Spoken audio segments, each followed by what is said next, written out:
আমি চান টান করা কমপ্লিট হয়ে গিয়েছে, মিঠিরও স্নান হয়ে গিয়েছে। তো এখন মিঠিকে আমি খাওয়াবো। তো চলো, এখন আলু ভাজা ভাত করেছিলাম দুপুরে, তো সেটা খাবো। আর মিঠির পাপা যখন বাজার আনবে তখন তো তোমাদের সাথে শেয়ার করবো কি বাজার আনবে।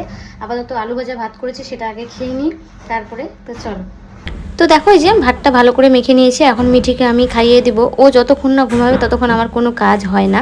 তো ওকে খাইয়ে দিয়ে তাড়াতাড়ি ঘুম পাড়িয়ে দিব। তো দেখো, এখন তোমাদেরকেও হাই করবে।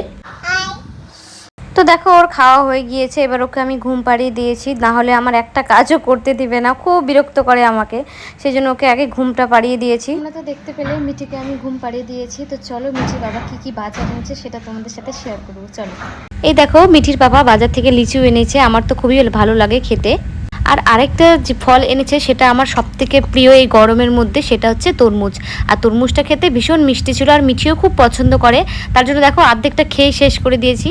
আর নিয়ে এসেছিল চিকেন, মিঠি খেতে খুব ভালোবাসে। আর এদিকে লেবুটা দেখো কত সুন্দর, অনেকটাই ভালো ছিল লেবুটা। তোমরা এর আগের ভিডিওতে দেখলে যে আমার হাতটা পুড়ে গিয়েছিল, তার জন্য মিঠির পাপা মাংসটাকে ধুয়ে ম্যারিনেট করে রেখে দিয়েছিল। এবার আমি রান্না করবো। তো চলো, এ দেখো গরম তেলের মধ্যে শুকনো লঙ্কা আর গোটা গরম মশলা ফোড়ন দিয়ে পেঁয়াজটাকে লাল করে ভেজে মাংসটাকে ছেড়ে দিয়েছিলাম। তারপরে এক এক করে মশলা অ্যাড করে দিয়ে ভালো করে নেড়ে চেড়ে তার মধ্যে একটু টমেটো সস দিয়ে দিয়েছিলাম, কারণ টমেটো ঘরে ছিল না। তারপরে নেড়ে চেড়ে কিছুক্ষণের জন্য এভাবে আমি ঢাকা দিয়ে রেখে দিব। আর এরকম করে 3-4 বার ঢেকে ঢেকে মাংসটাকে ভালো করে কষিয়ে নিতে হবে। আর শেষে একটু চিনি অ্যাড করে দিয়েছিলাম আমি। তো দেখো, আমি কিছুক্ষণের জন্য ঢেকে রেখে দিয়েছিলাম। তো কালারটা কিন্তু খুবই সুন্দর এসেছে, আর মাংসটাও কিন্তু হয়ে গিয়েছে 80%।